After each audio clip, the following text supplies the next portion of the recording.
Work in Alaska's oil industry is not easy. It's demanding and challenging. Not only are you handling big equipment and sophisticated operating systems, you are also working in remote and sensitive environments. That makes it vital for each of us to carefully plan and control our work, not only to protect ourselves and our fellow workers from accidents, but also to prevent damage to the land and its wildlife. That makes safety our most important job. In this presentation, we're going to cover several of the policies and procedures in place to ensure safe operations. You will learn about control of work, reporting requirements, permitting, proper personal protective equipment, hazard awareness, and a few points about general housekeeping. The Alaska Safety Handbooks define the overall standards of conduct and safety procedures guiding our day-to-day operations. However, it is important to remember that operating policies and procedures can vary depending upon the company in charge and the work locations. It is your responsibility and every operator's expectation that you understand and follow all local rules and procedures. Discuss them with your supervisor before beginning work.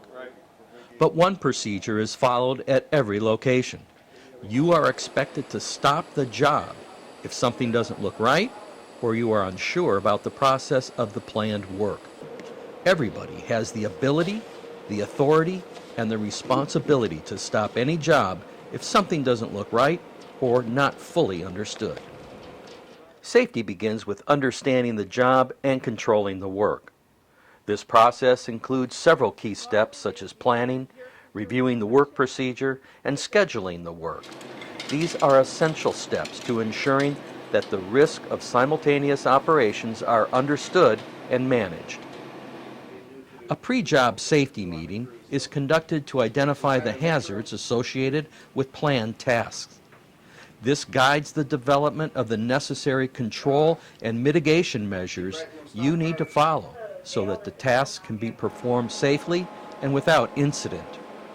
It is important for everyone to understand that it is the expectation of all management groups that no work will be conducted without a thorough and documented pre-job hazard assessment.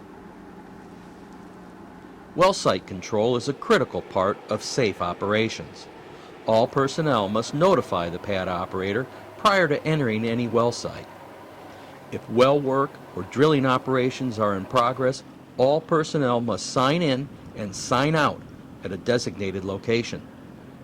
This reporting procedure allows the operator or site controller to know who is on site and what the different groups are doing.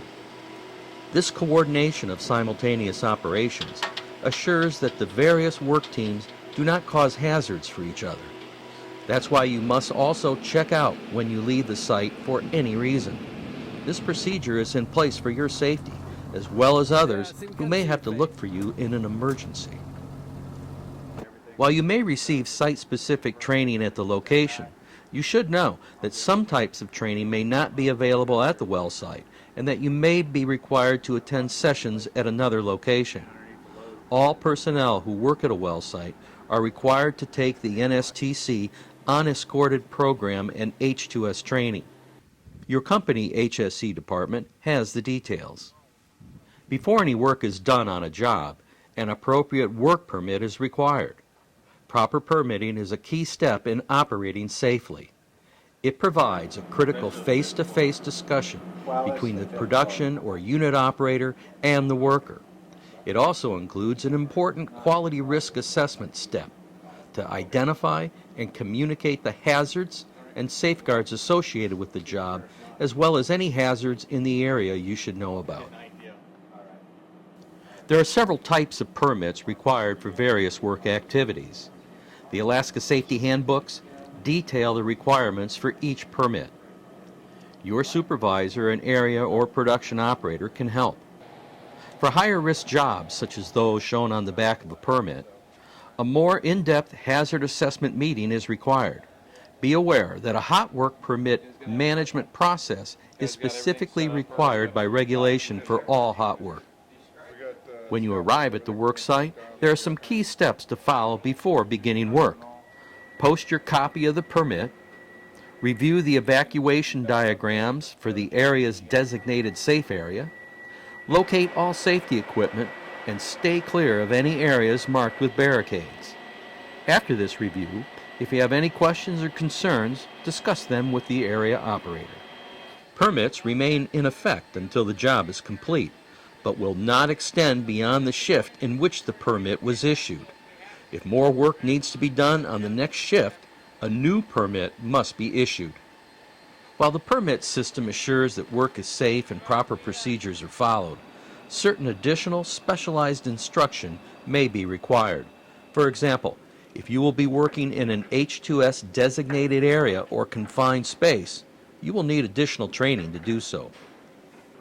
At all times during the job, follow the control of work procedures covered in the work plan and discussed in the pre-job meeting.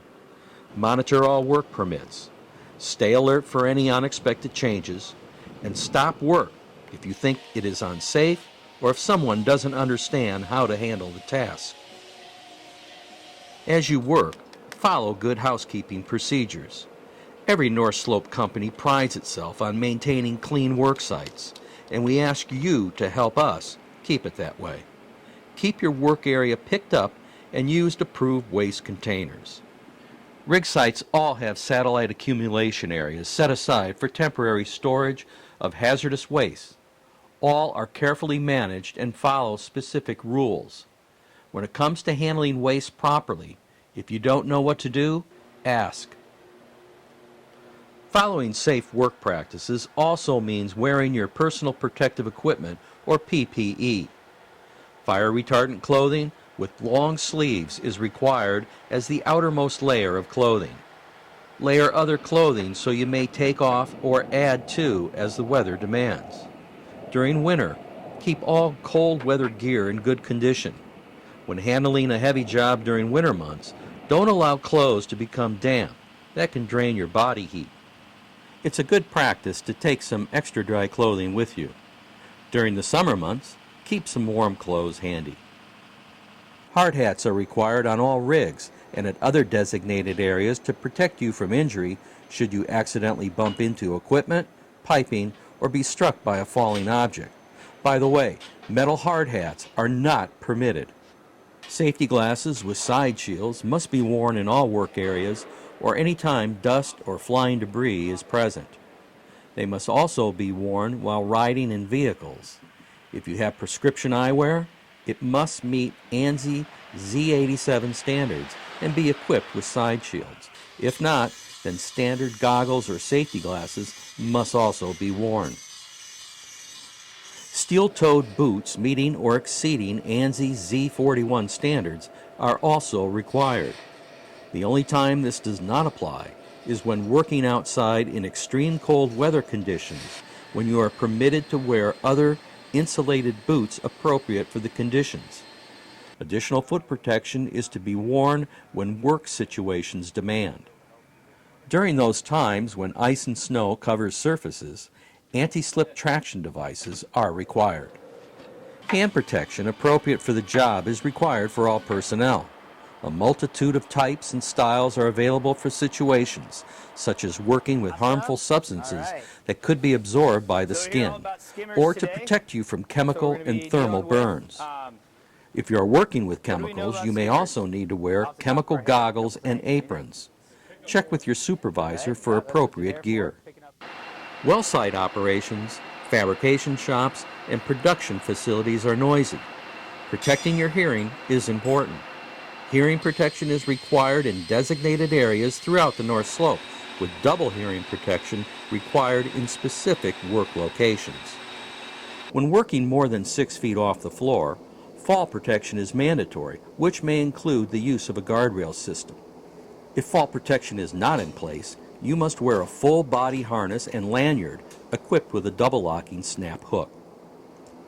For your part in working safely as a team, it is important to recognize we operate on the philosophy that all accidents are preventable. That means that each of us must pay attention to details like housekeeping. For your part in working safely as a team, It is important to recognize we operate on the philosophy that all accidents are preventable. That means that each of us must pay attention to details like housekeeping. Inside, all passageways, kitchen and dining areas, storerooms, hallways should be kept clean and unobstructed. Outside, the areas around facilities are to be kept clean and free of unnecessary materials. During the winter, be certain all stairs and walkways as well as the grounds around the facility are free of ice and snow. Any flammable liquids in buildings or operating areas are to be kept at a minimum and stored in approved metal containers. Rags or waste containing these materials should be put in an approved safety waste can after use and removed daily. All offices, process and production areas, drilling rigs, construction sites, and living quarters are designated no smoking areas. This rule is strictly enforced, so if you're a smoker, light up in designated smoking areas only. Here is something else prohibited in facilities: weapons. No deadly weapons, firearms, ammunition, or explosive materials are allowed. This includes large knives and martial arts weapons. An important part of safety is to be certain your tools and equipment are in good condition. Inspect couplings, hoses, and hose connections of pneumatic tools each time you use them. Disconnect electrical and air tools from power sources when making adjustments or not in use. During welding and cutting operations, you must have a hot work permit and a trained fire watch with a fire extinguisher. If any walls or large objects are near, check them regularly, and the fire watch must remain on the scene for at least 30 minutes after the job is complete. Ensure grinding wheels are set up properly. This means do not remove or modify guards. Always use the right tool for the job. If you're required to handle heavy objects, use the proper lifting equipment or ask for help. This prevents back injuries. Some of the equipment requires special handling, such as cylinders under pressure. Always use a cart or carrier. If you have to lift them manually, get help. Mark empty cylinders with a wired tag. Write empty or MT on the tag. Do not write on the cylinder with chalk or markers. Valves must be closed tightly and capped if not in use. Do not use the valve protector cap as a lifting point. Even with all this attention to safety, emergencies can and do happen. You must be aware of what action to take. If you encounter a fire in the living quarters or office areas, alert personnel either in person or by sounding a fire alarm. Then, call the appropriate emergency number. Emergency phone numbers are listed in the Alaska Safety Handbooks. If you have appropriate training and the fire is something you can extinguish without endangering yourself, take appropriate action using fire suppression equipment located on each floor. However, at many locations it is a policy that individuals do not fight fires beyond the initial stage unless trained and equipped to do so as part of a fire or emergency response team.